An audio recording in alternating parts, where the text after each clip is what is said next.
Hi, I'm here today with Rick Tiedemann, hails from Edmonton, Alberta, and I just had the pleasure of hearing Rick present his talk to our group around health and wellness with a big focus on sleep.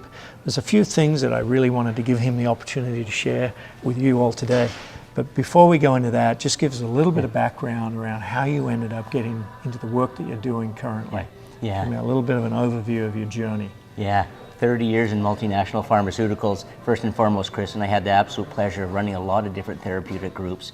And one of the things that I really came to grips with was the fact that knowledge wasn't power, it was the application of knowledge that was power. True. Having knowledge but not applying it didn't really give us the outcomes that we were looking for.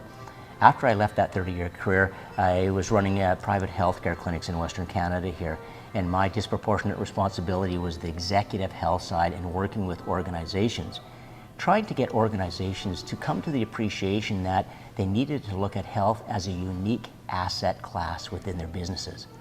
When you look at health as a unique asset class, what you do then is you put into place risk mitigation strategies, right, to make sure that that health is optimized, that A, for the individual, B, for the performance of the organization. And what were some of the techniques that you deployed as a part of that process?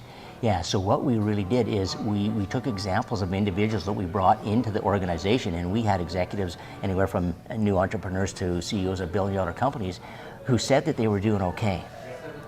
And when we did deep, rich, multidisciplinary assessments of these individuals, physical and psychological, we found that they weren't. So one of the things that we recognized quite quickly is that bravado, ego, identity, call it what you want, Chris. CEOs don't have any of that today. Yeah, imposter syndromes, all this kind of stuff, was alive and well out there, and that way too many of the business leaders were essentially spending their health in pursuit of wealth, but the corporate environment would not allow them to talk about the physical and psychological challenges that they're having without them feeling highly vulnerable. We need to change the conversation about health and wellness in the workplace and not just build out benefit programs that try to fix us when we break, Chris, but put in place prevention programs. And so that's the conversation I was having is, let's not break in the first place, let's do prevention and early detection, right? And optimize our health and well-being so that we can perform at our best on a sustained basis without compromising our health. Well, what are some of the ways we can do that prevention and early detection? Yeah, so the prevention and early detection, executive health assessments every year.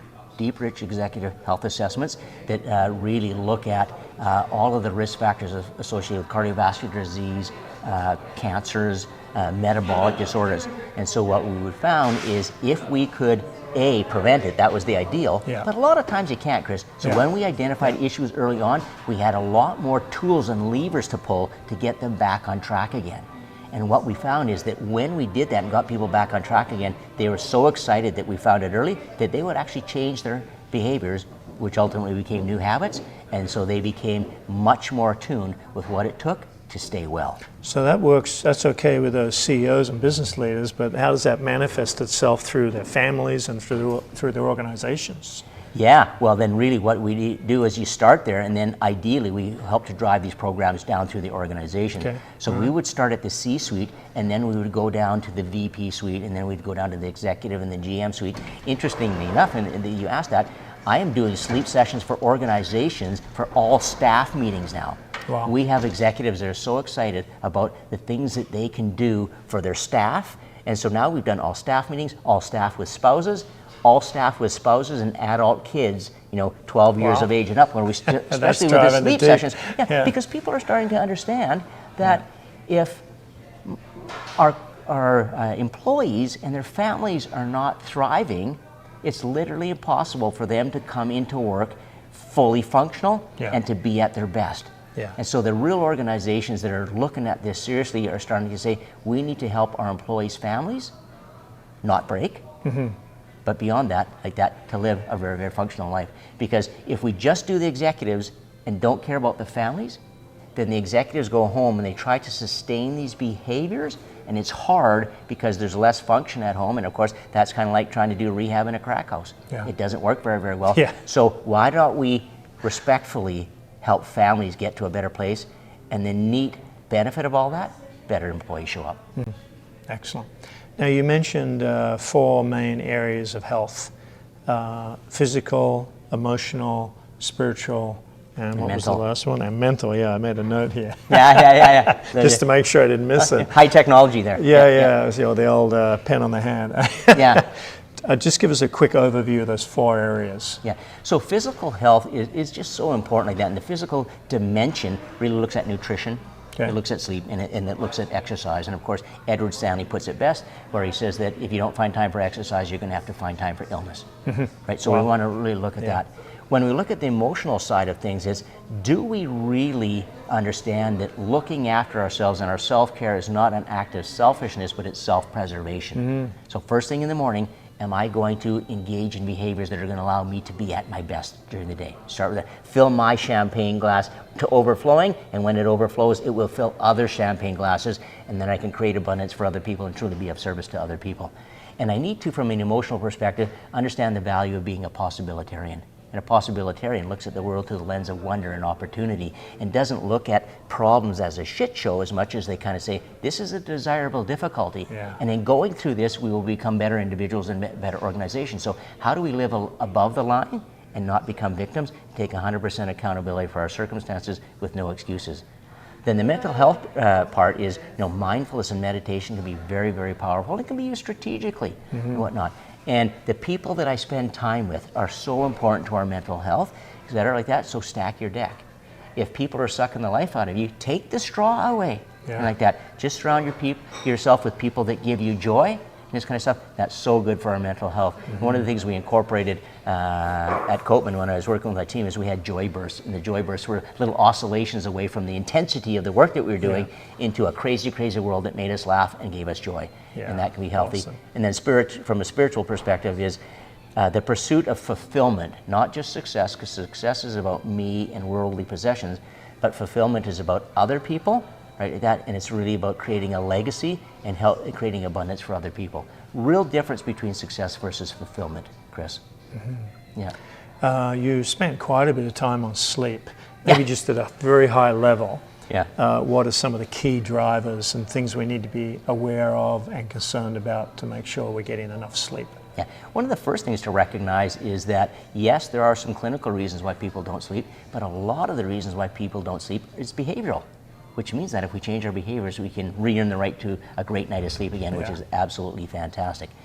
I think the other thing that we need to help people appreciate is all the amazing things that happen from a health perspective when we're asleep, in terms of our boosting our immune system, healing our muscles and our bones, cleansing all the metabolic waste from our brains, helping our executive functioning work a whole lot better, rebalancing us emotionally, all these types of things. Once people start to understand that, they go, oh my God, like I don't want to mail it in, I don't want to give that up, I want that. And when we start to get back to sleep again, so many health systems start to work, positively again for our favor like that. And as I shared with the group here, the goal is how do we close the gap between our health span and our lifespan, right? Because we have a lot of people where their health kind of ends, but they're still alive for many, many years until they die. But not healthy. The quality of life is not good, Chris. Right? So my goal with the executives when we have these conversations, we talk specifically about sleep because sleep is so important from a overall health perspective. Is what we're trying to do is make sure, right, that last decade of life is a bonus decade, and we're still having a high quality of life. Yes, I think. Yeah, and sleep is essential to that. Number one, illness prevention behavior that you and I can exhibit. And so if business leaders say to me, I'm too busy to sleep, I go, well, if you're that busy, you better get to sleep.